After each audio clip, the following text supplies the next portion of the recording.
Hi, Sai Charan. Good evening.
Hi, Sai Charan. Anybody else is joining the class today?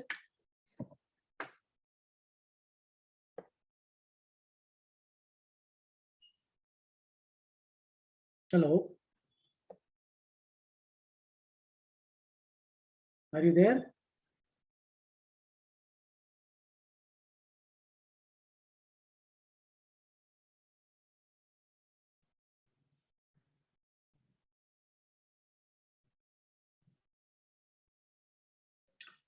Good evening. And in today's class, we will go over the second order effects. And the first second order effect we will look at is the channel length modulation. Now, what is channel length modulation? We will start off in a very simple manner.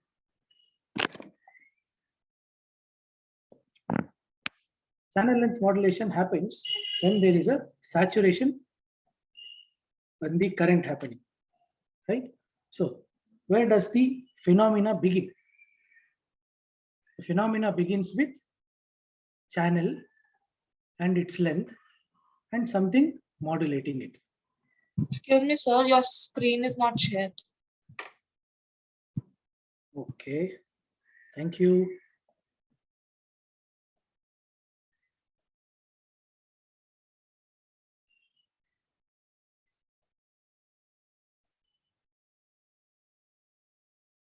Okay, now it's visible.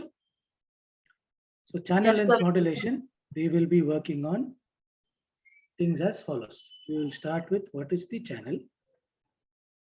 Now, what is the length and how it impacts, and what is the modulation that this gives rise to. So the name itself tells three important functions of these. Where does it begin? Let us begin with the most commonly known term, which is the channel or the drain current or saturated device. So what is that? Can somebody dictate it? ID is 1/2 mu n Cox W over L VGS minus VTH the whole square. Right? But this is, we know that there is also a VDS component that has come from the other factor. When you remember the linear current equation. So what does this mean? We know that this is when the pinch off has already occurred. Right? N plus P sub. Your source, drain, gate,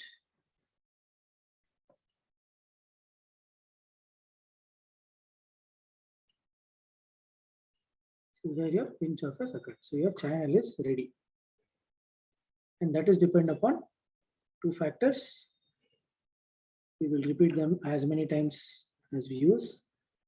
For saturation, your VGS is greater than or equal to VT, and your VGS minus VT is greater than or less than VDT. It is greater than VDS. So this is the term where you have got full saturation. Now, what happens? Till now we have seen what will apply to VDS. Now, what happens if VDS applied keeps on increasing? What you will observe is the channel starts shrinking and moves towards the source channel. So what happens with that? As VDS increases, what all happens? First thing is channel length reduces. Channel length reduces. Then, since the length is same, more VDS, channel resistance decreases. So in saturation, as you increase the VDS, this will go. So this modulation of the channel length due to VDS is called channel length modulation. So you have to remember, modulation happens because of VDS on the channel, and because of the channel length reduces, your resistance reduces, current increases. But what is the current increase? Now, what is this dependent on? So you can say the L here is dependent on VDS. Depending upon your VDS, your L will start changing. Meaning, as the VDS increases, L starts decreasing, which means ID will start increasing. Okay, this is the relationship which happens. So what happens? How do you design that, or how do you understand? That means, what more intuition can you gain? If what is the change in L? Delta L, which is a change in the length, is given as the total length L minus the new length L1, right? So that is the difference. L minus L1 is your delta L. Now, how do you define that? What information can you gain? The new length L1 is given as, subtract these two, 1 over L minus delta L. How can you rewrite that as a ratio? In this factor, divide by L. So you will get 1 over 1 minus delta L over L. L is going outside, right? So what will that be? multiplied by L, so get L over L. Now this is a ratio. What is this ratio defined as? Let us define this as approximately lambda VDS, where lambda is the channel length modulation coefficient. That will be given as 1 over L times 1 minus lambda VDS. This is approximation, where lambda is equal to channel length modulation coefficient, whose value is typically less than 0.1. What does that mean? Lambda is 0.1, so lambda VDS is approximately equal to delta L by L. If lambda is approximately equal to 0.1, so it means VDS is approximately equal to delta L divided by 0.1 times L. So these are two things that you could remember. We will come back how this ratio is going to be useful. So what is the, what do you say, coefficient or unit of lambda? So the unit of lambda will typically be, so L over L unit is 0, right? 1, it is a length factor goes away. So what is left over? Lambda VDS only for the unit, delta L by L. So this has no unit. So what is left over?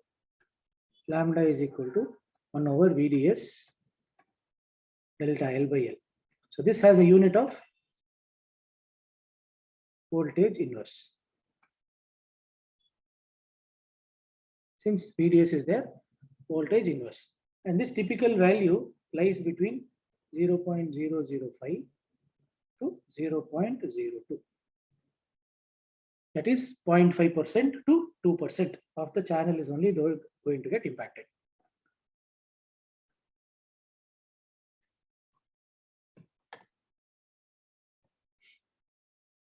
Now, how do you understand what is this effect? This is understand by drawing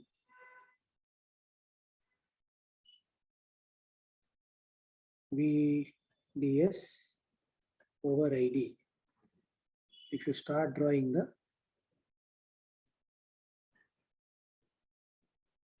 VGS, the currents due to the various VGS, you will get this value. Right? For now, in this region, you have the linear region, and at these places, you will find some kind of discontinuity due to the condition where VGS minus VT equal to VDS. From the linear region to the saturation region. Since the voltage lambda value is defined as 1 over V, what we will find is, we will find what happens when we extrapolate or interpolate on the y direction of this value. What happens when these curves get interpolated?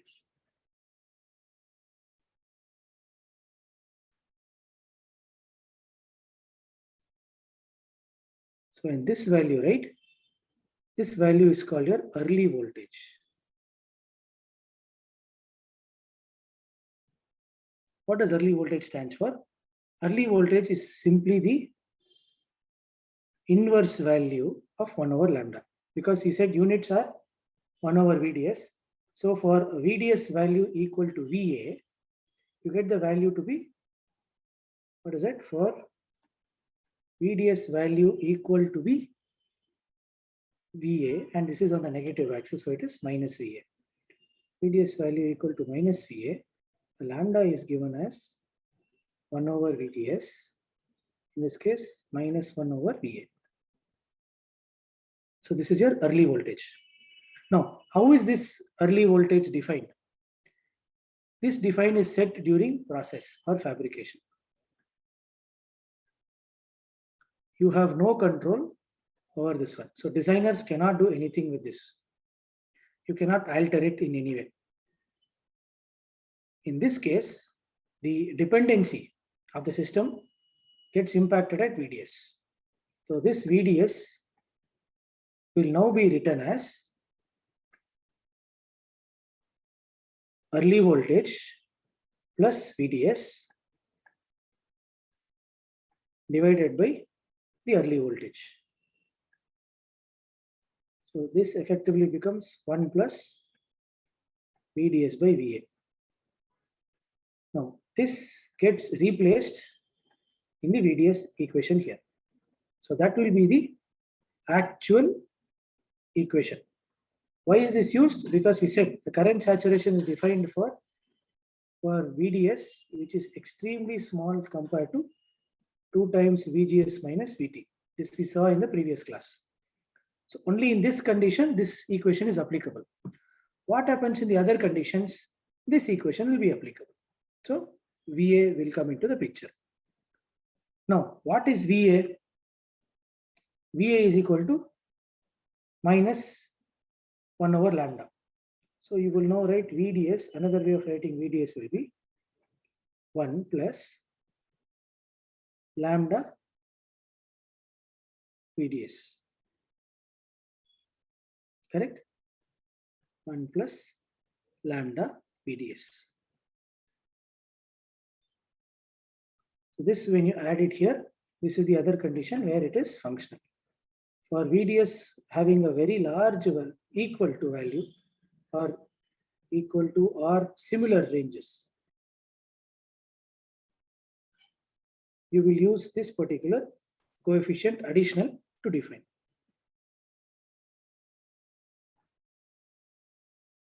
With this one, we will get a new definition. What is that new definition? Drain current. Now, drain current, which is ideal. Drain current, which is actual, IDA. So, IDI and IDA. What is IDA? IDA is when there is no, when lambda equal to 0. IDA is when lambda is not equal to 0. So, what is the current equation that looks like? Can somebody detect the current equation?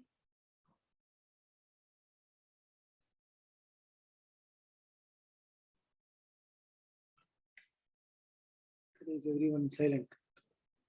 So the current equation is given as ID equal to 1 over 2 mu n Cox W over L VGS minus VT the whole square. Now, when lambda is not equal to 0, same current equation becomes half mu n Cox W by L VGS minus VT the whole square times 1 plus lambda VDS.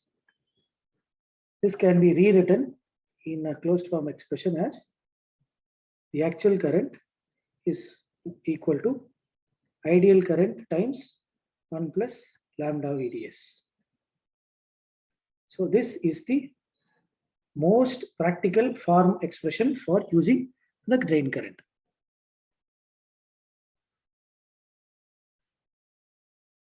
What can we interpret from this value now? What is the interpretation? The interpretation we get is lambda VDS equal to VDS by VA is, what does this factor give? What is the percentage increase in ID due to channel length modulation lambda? So this is the inference. So if there is channel length modulation, how much increase can you get? If there is no channel length modulation, how much decrease can you get? Now, there is another way, right? Now we define the voltage, define the current, and Ohm's law will dictate that you need to find something on the resistance also. So what is the resistance that you see? That has to be some relationship, right? This resistance will be called as your drain output. At the output of the drain, you will see this resistance. Now, what is that resistance given? R naught. is equal to 1 over lambda I di. Where did you get this from? When you do the V factor, the voltage, VDS voltage, when you add, divide by the current, you will get this equation saying 1 over lambda ID1 is going to be the resistance.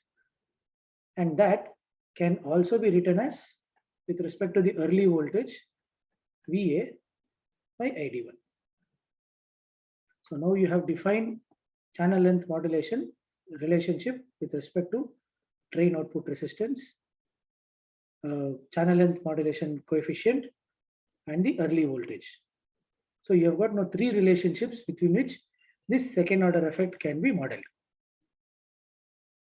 So in this particular case, now let us rewrite the current equation. If you rewrite, ID is equal to ID ideal times 1 plus VA VDS by VA.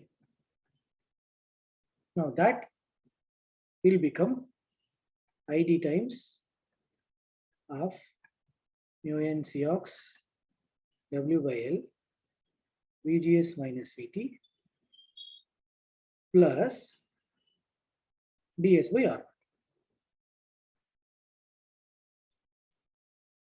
So this is the other current that you would see.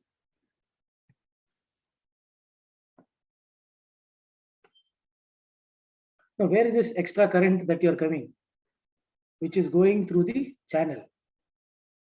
Instead of the channel, that extra current is now flowing through the output drain resistance. Right? KVL always says, or see KCL, Kirchhoff current law says, summation of all the currents into a node is 0. Right? Now, ID, we have defined this with respect to the geometry of the device. But where is this extra current coming from? This extra current will go through the resistor. So that you will typically write like this. R naught, output resistance. So this is the current that is going through I R naught. This is the current that is going to the ID. So total value will be given as IDI. So ID is equal to ID ideal minus IR naught. So this will be your KCL at the drain. At drain node. Understood? If you notice, there is an important notice that you have to do here. VA is a process parameter. Lambda is a process parameter. But R naught is not, because R naught has a direct relationship with ID1 in both cases. So remember, sometimes you will have to be very careful that there is some dependence of R naught on ID1. R naught has a direct dependence on IDI.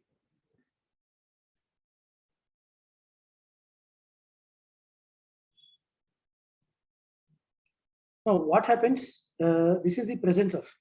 Now, what further implications or information can we gain? In an ideal case, right? When ID current lambda is 0, when lambda is 0, R naught is infinity. When R naught is infinity, then VA is also infinity. Right? Okay. Now, in ideal case, you have this value defined. Remember, R naught will be infinity, VA will be infinity for lambda equal to 0. So this is an interesting way that can be defined. Your channel resistance can be defined.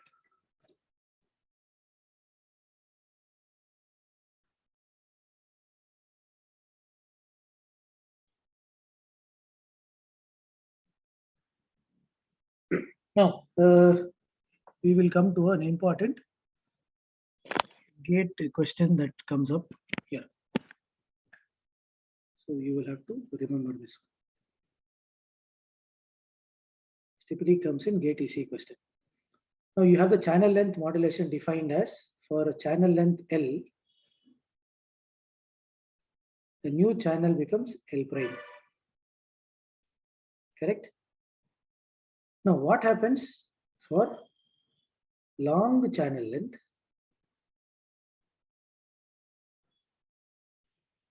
And short channel length.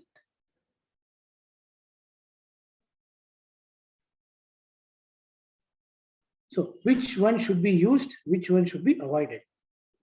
The answer is you should avoid the short channel length.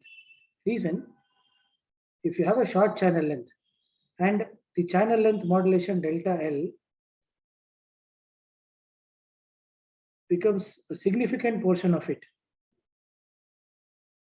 If delta L becomes large, then the entire design approximation will change. And your current equation, transconductance equation, and your lambda and R naught equation will change. So avoid short channel lengths for this kind of a work.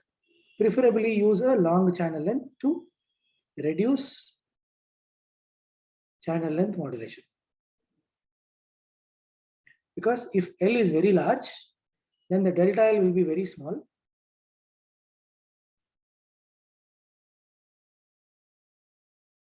If this is L prime, this is L, then delta L is very small compared to this.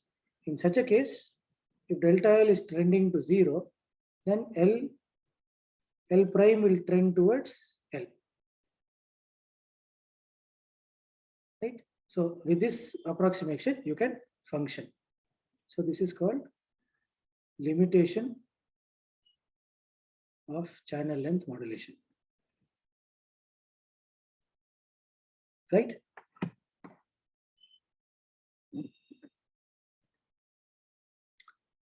Next, we will come across another very important secondary order effects.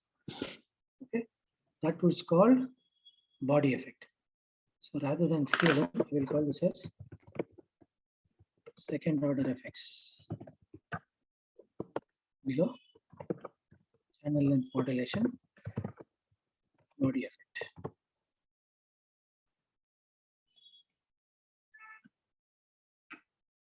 So what is body effect?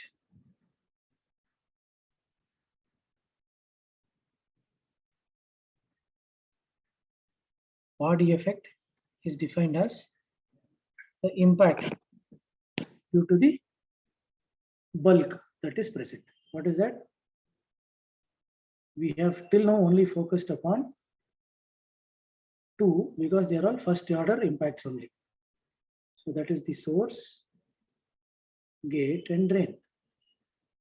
Now this bulk that you see here is the P bulk or the P substrate, within which all these devices are present.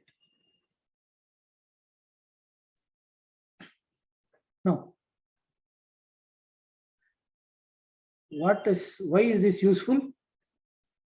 This is useful because this is a P and this is a N. What does that form? This forms a diode, PN junction here. There is a PN junction here. This is P and N. P and N. Now, how do we ensure that this PN junction doesn't turn on? We do that by adding bulk is connected to the lowest potential. Lowest potential in the design. Okay. In this case, it is VSS. Now, source is also connected to the lowest potential in NMOS.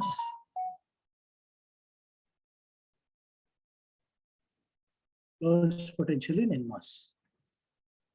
And for PMOS, it is connected to the highest potential. In most cases, sir. Not in every case, in most cases. So this is a NMOS device. So in this NMOS device, it is connected to the potential. Now what happens here? In this particular case, your bulk, or you could say is VSB. Source to bulk is VSS minus VSS is equal to 0. So very important thing is the source terminal and bulk terminal, when they are connected to 0, you get your body impact is not utilized.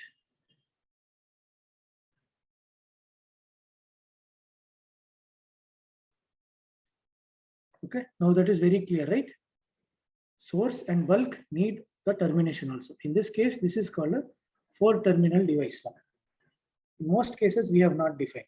So now when you draw schematic entry in your designs, you will find a terminal like this.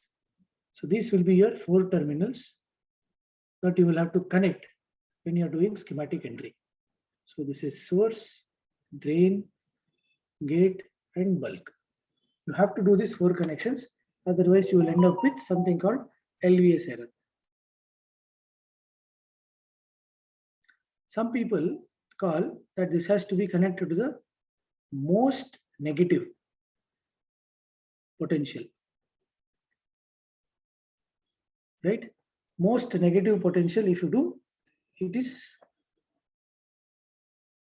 for a more generic definition, meaning this has to be the absolute lowest temperature voltage connectivity to happen.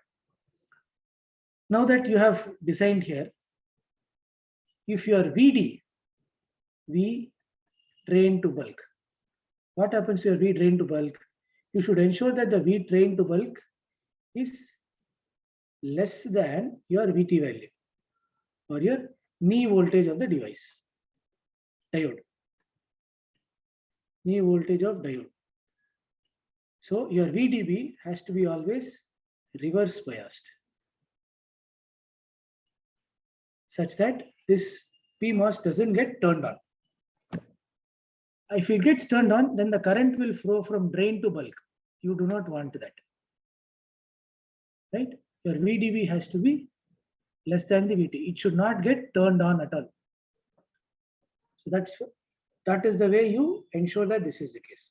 Now by adding these 2 voltages, there is going to be an impact on the threshold voltage of the channel. So the threshold voltage of the entire device in the channel form will have an impact, and that is also dependent on the source to bulk voltage and drain to bulk voltage. Now let us look at what is the relationship. It is not directly relationship, so they are in some kind of a relationship. The VT is related to VSB and VDB. Now, what does that mean?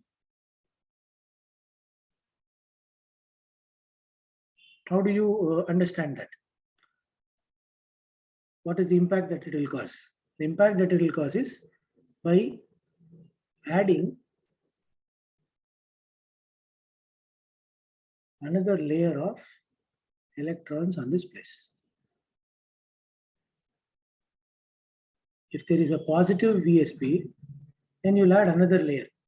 And as VSB increases, it will increase your threshold voltage also.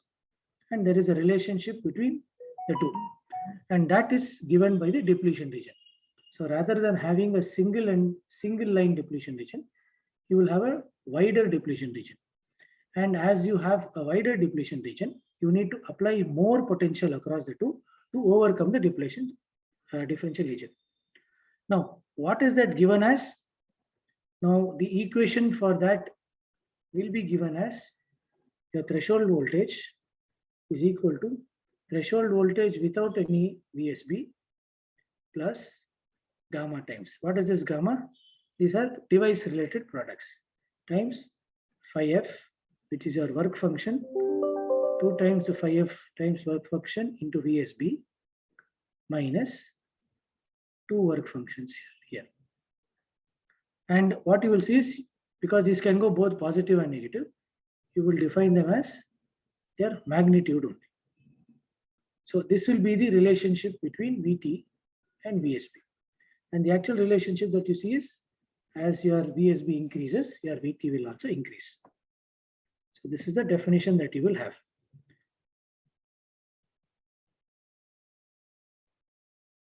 Now, how do you do this? So in NMOS, your VT will start increasing as you increase VSB. Same thing in PMOS, your VT will start decreasing as you increase VSB. So the relationship between NMOS will increase with respect to VSB and decrease with VS to VSD. Now, the question will be, this is going to be one of your exam questions. So you can prepare. Exam question. So which exam this can be used? This can be used in midterm or final. I will give you the question, you guys figure out the answer. The question is as follows. Is body effect desirable?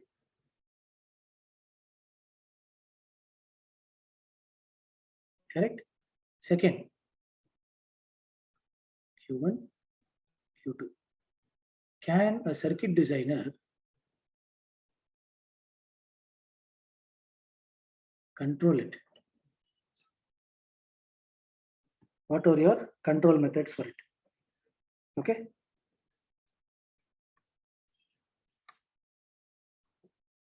Now, proceeding. These are good points to be remembered. Let's go. Now, how do you address this? What is the way to do it? The easiest way to do it is to correlate it with either the current or the transconductance or the resistance. Now, let us find out what is the transconductance with respect to it. So, transconductance GM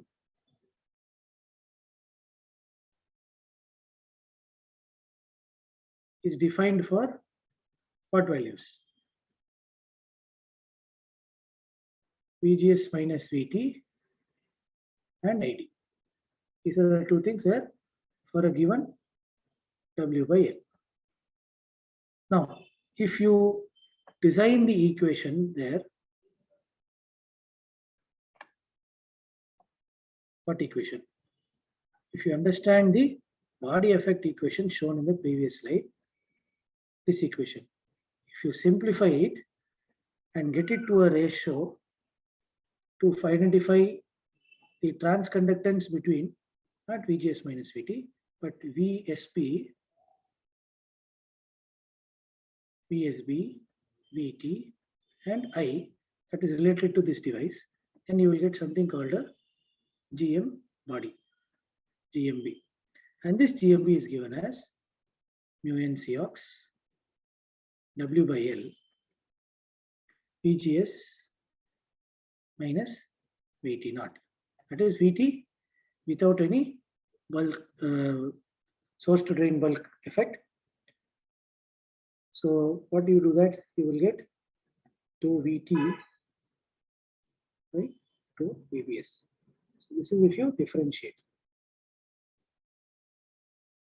Understood how this comes? Let us do a quick differentiation for people who have forgotten. So ID is equal to half mu n Cox W by L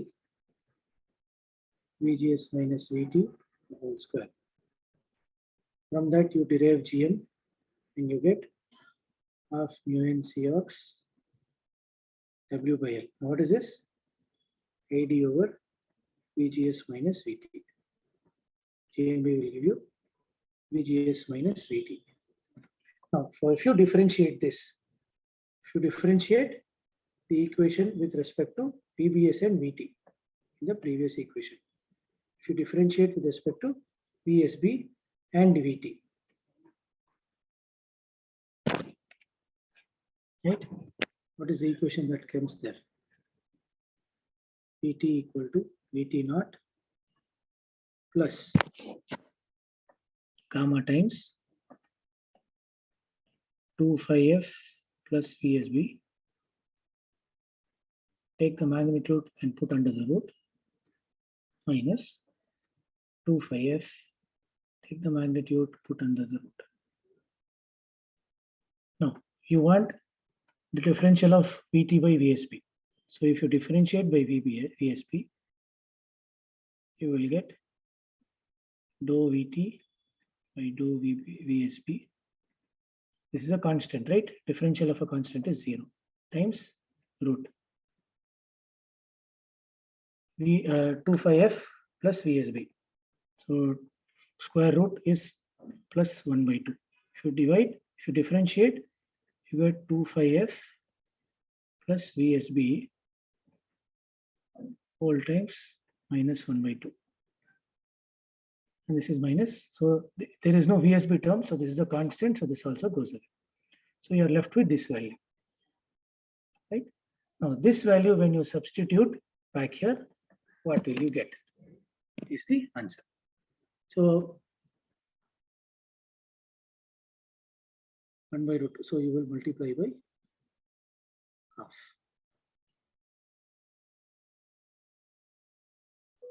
So this equation becomes gamma by 2 phi f plus Vsb times 1 over 2. Now this can be written as GMB is equal to GM times gamma by 2 1 over 2 phi f plus Vsb. This factor we can call it as eta, equal to eta by Gm. This eta is defined as GMB over Gm. Now, this circuit or this value is dependent on the biasing structure that you have. And typically, this ratio is between 1/3 and 1/4. So that means your GMB can get impacted up to 25% of what is the GM value. So you can maximum impact 33% to 25%. That will be the way. So, but when you find out the GMB value, it is almost very small. GMB is very small.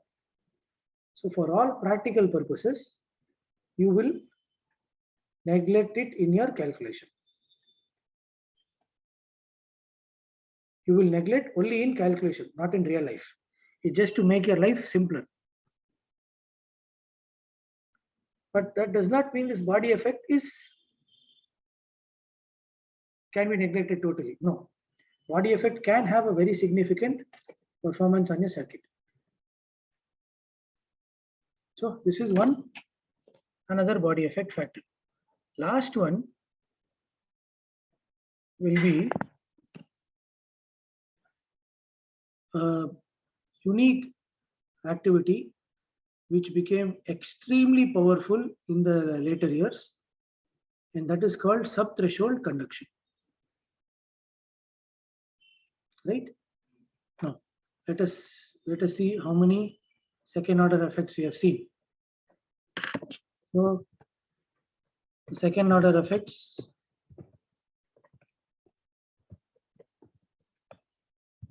that we have seen today, first one was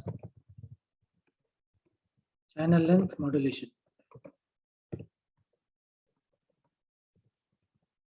Second, body effect.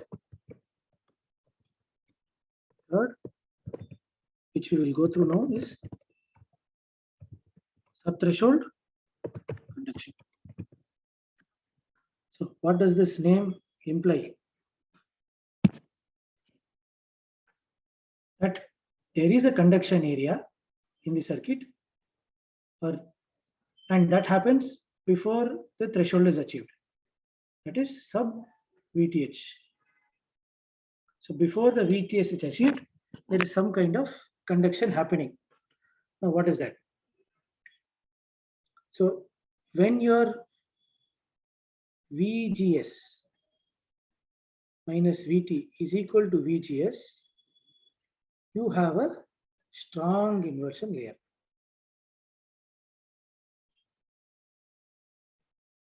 Okay, this is where your pinch off happens.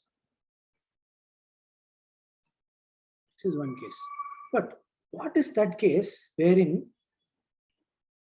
for before this is equal to VGS, for VGS equal to VT, right?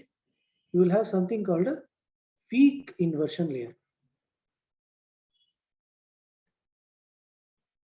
Pinch off has not actually happened, but some amount of small current still flows there. Small current still flows, right? You have VGS is not yet still equal to VT. That means your operation is near VT. You will operate near the VT of the device. Now, what can be this VT value? This VT value can anywhere be between 250 millivolt to 350 millivolt in modern process cases.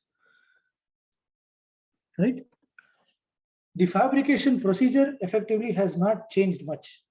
So the value also will not change much. And this value only depends upon what is the fabrication ability and what can be done. And there is a direct correlation of this one with the amount of oxide thickness that is present between the gate and the P substrate where the channel is being formed.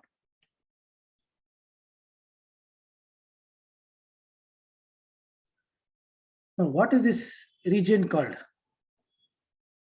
There is a third region where VGS is explicitly less than VT. And even in this case, there is going to be a small current flow. This is called sub-threshold conduction. Got it?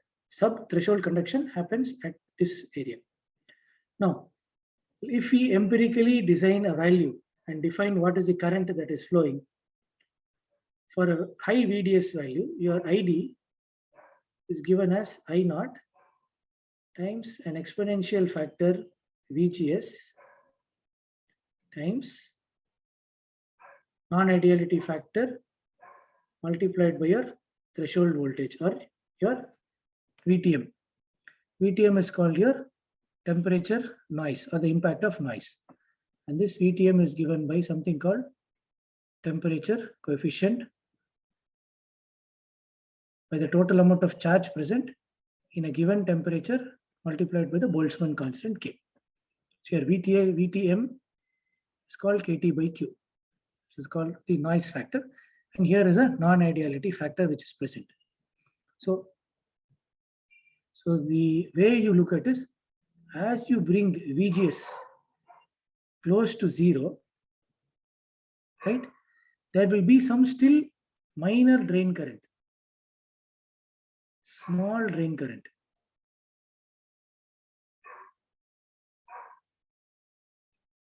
Right? Now this drain current is unwanted because our expectation in circuit design is when VGS minus is less than VT, your ID has to be 0. If it is a non-zero quantity, phi D is non-zero, that can be called as leakage.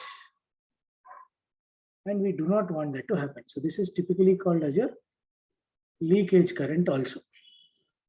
Now, when you multiply this, even if this, to show you the impact, if for every transistor, this is even a picoampere current, then for a million transistor,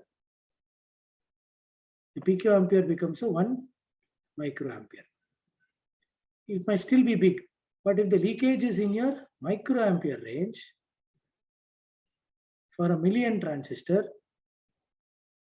it becomes 1 ampere. This is massive. But you will never see leakage of this value. You will see typically leakage currents in million transistor. But what happened when the same 1 picoampere, we are now working with a billion transistor. This will now translate to 1 milliampere, and it is a significant current.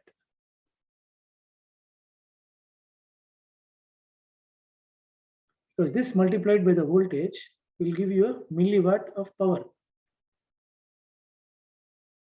Milliwatt of power is still considered a large value in the current scenario. So this subthreshold conduction is a unwanted phenomenon, especially in the cutoff region.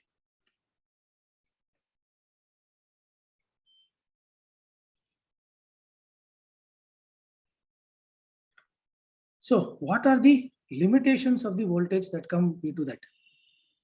You will have some voltage limitations here.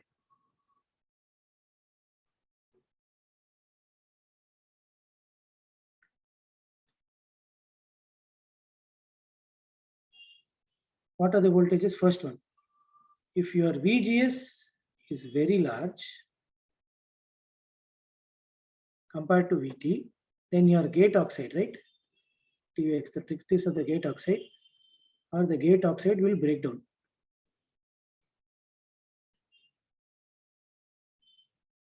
Why? Because there is excessive electric field.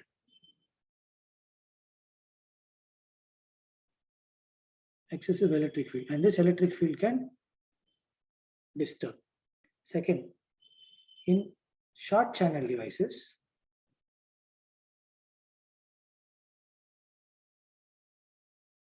if you increase the VDS to a very large extent, then we know that the channel will keep modeling, right? What happens as the VDS increases? The channel will start shrinking and go all the way till the source. So your channel will lose the presence, and as the channel loses presence, you will enter into a new phenomena called punch through. What does this mean? And this punch through will create a large current flow into the system. This is another boundary condition where there is a large current will flow through and will break down the circuit or the device.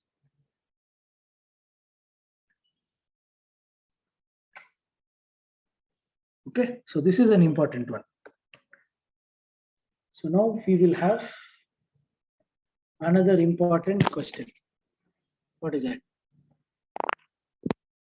Important question is, now that you say, sir, you will say, sir, channel length modulation is now affecting linear mode also, right? Because it is closer to the subthreshold region. It is VGS minus VT's area only. That is linear mode. That means how is it impacting the linear mode?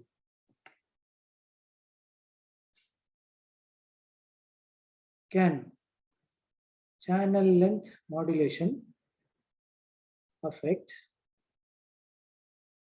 either the NMOS device or the PMOS device in linear mode? Right? Can this happen? So this is going to be your assignment question for this week. Assignment questions. Right? So we have 3 assignment questions that are there. This you have to submit on Saturday. Not on Saturday. You will submit this on Friday.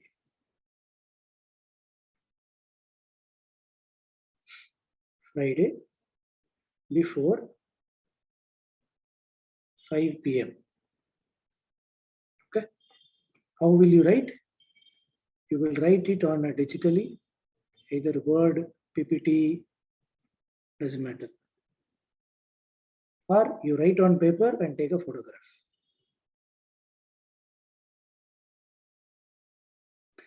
and submit to this email.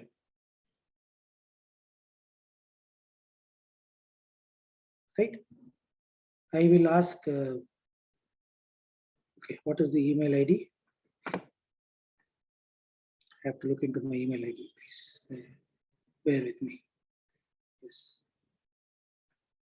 Guest faculty 1 dot ECE at srm.edu.in.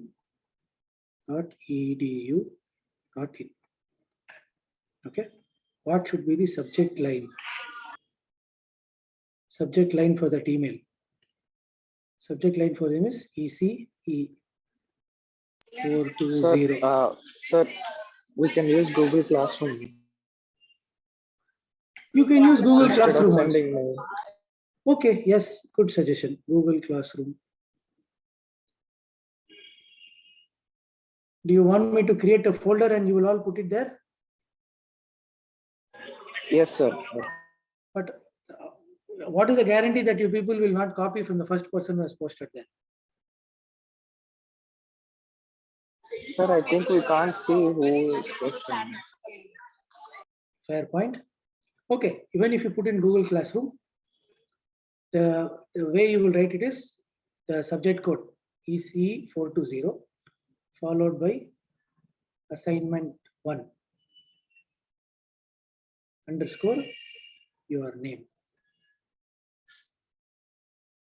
Okay. So this has to be the subject line. If this is not there in the subject line, that assignment submission will not be considered. That will be graded 0. We are very strict about that. Maintain this consistency. If this is not, you will be getting a 0. So what are the 3 assignment questions? Assignment question number 1. Can channel length modulation affect NMOS and PMOS in linear mode? Second, is body effect desirable? Third, can a circuit designer control body effect? So these are the 3 questions.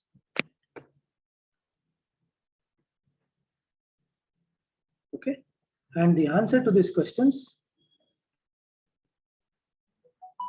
will carry marks. In this case, since it is a very, very fundamental question, we will assign a lot of marks to it. 5 marks. 3 questions. For this, you have to use a diagram to explain. Can a circuit designer control body effect? For this, explain with a diagram. Can channel length modulation affect NMOS and PMOS in linear mode? Answer with a diagram. Even if you don't write anything and if you can cover everything in a diagram, it is okay. So each assignment needs to have minimum of 3 diagrams as an answer for this question. Okay. You will submit this on Friday and the date of Friday is 16th before the Saturday morning class. 16 September 2022. Assignment due. Okay. Now let us proceed.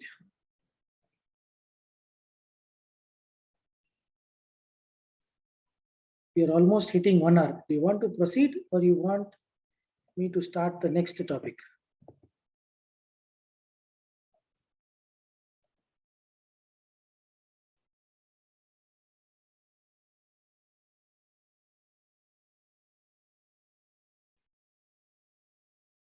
Okay, let me start with start this topic and then we can continue in the next class.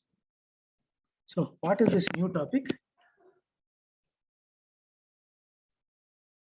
This is DC analysis of MOSFET circuits.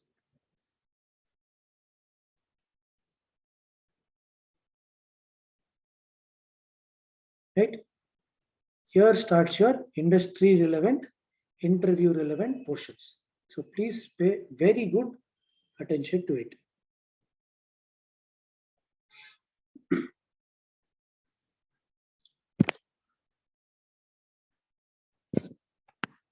So what does DC analysis mean? When you're working with DC analysis, you need to find 5 important steps to be followed. Can anybody take a good guess and tell me what it can be, what all it can be? Unmute yourself.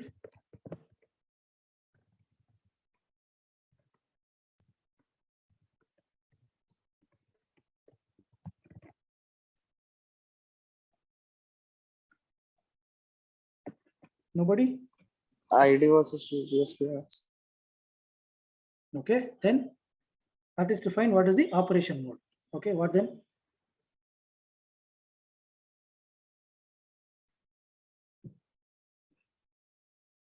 Okay.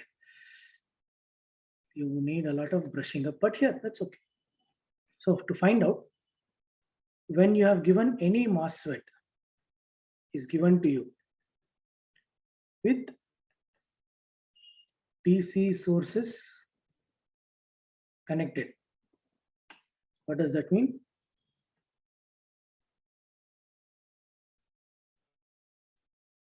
This is your MOSFET device. And when you connect to DC sources, what is that?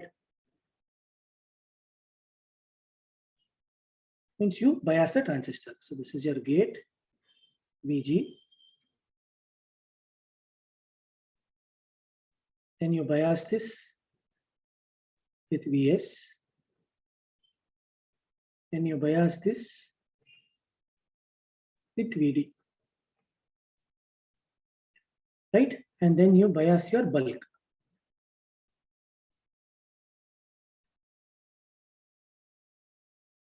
PB. All the 4 terminals have been biased. Now, when you give a MOSFET with DC sources, first thing you have to do is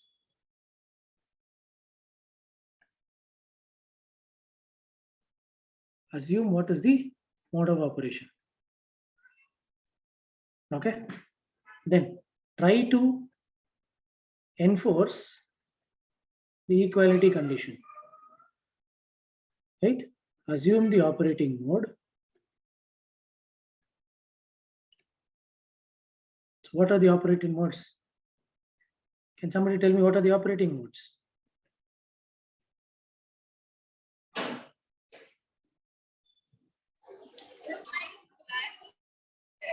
Linear. Linear. Then Cutoff and saturation. Cutoff and saturation. So this transistor can be in only one of the 3 modes. Next, what are the equality conditions? Papa. Hi, Papa. What are the equality conditions?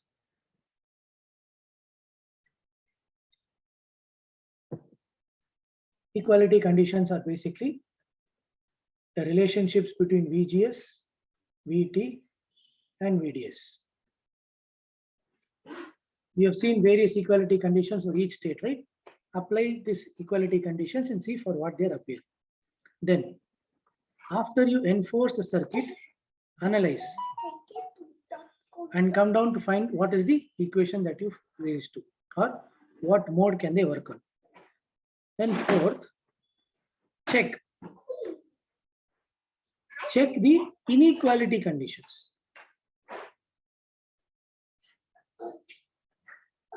What are the inequality conditions that are present? That would be the conditions for ID and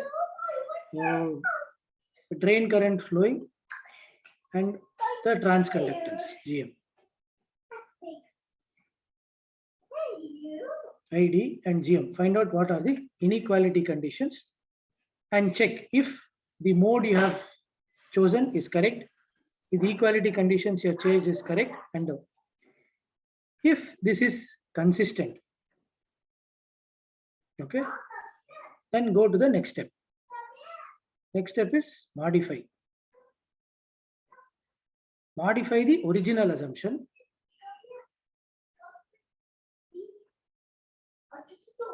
Right? And then rerun the 5 steps. Rerun all the steps. Or I would say repeat all the steps. Understood?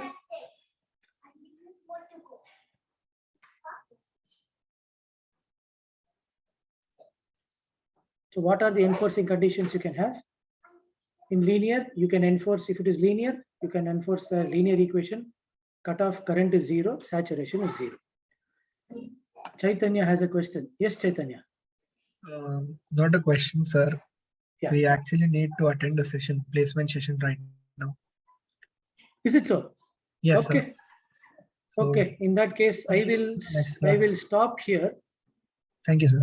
and we will continue next with an example. Because that Okay, is the sir. easiest way to follow. We will start with an example.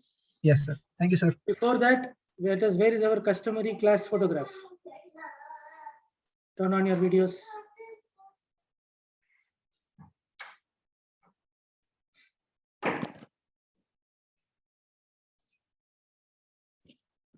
Only one person online, and that too in complete darkness.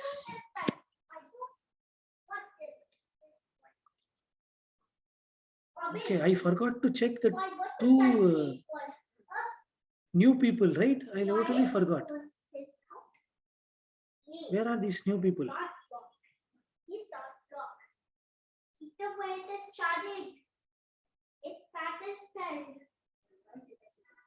Okay, I need to extend my screen. All 22 people in class today? No, 2 people have 1, 2, 3. Oh, the 2 people we called out yesterday are missing today. Interesting. So you guys had your okay. What placement session is it, Chaitanya? Sir, a company called AB InBev. Sorry, A company called AB InBev. AB InBev. Okay. Yes, sir. They are coming for the pre-placement talk. Sir, they are, yes, not replacement talk, the placement, the CRCS department here, they have organized a session for us, Mhm. like for some training for the company Okay. and things like that. So we need to attend it. That is Like those who have wonderful. applied it. Okay, that is good. So hope you all have a good training session. But it is 9 in the night. That's what Sir, it's timings. basically an alumni session where our seniors will be telling us. So whenever Aha. they find the time, then they are organizing it. Okay. So most of them are industry folks. They can only come up 8 o'clock, just like I came up at 7, right? Yes, sir. Okay. But good. Having alumni talk to you is very good. So why don't you ask the alumni about, definitely ask them about the VLSI industry situation. How good is it? Can they refer you guys there? It is always good to ask these questions there. Good. In that case, I think I will stop the recording. Wish you all a great evening. See you guys on Saturday morning.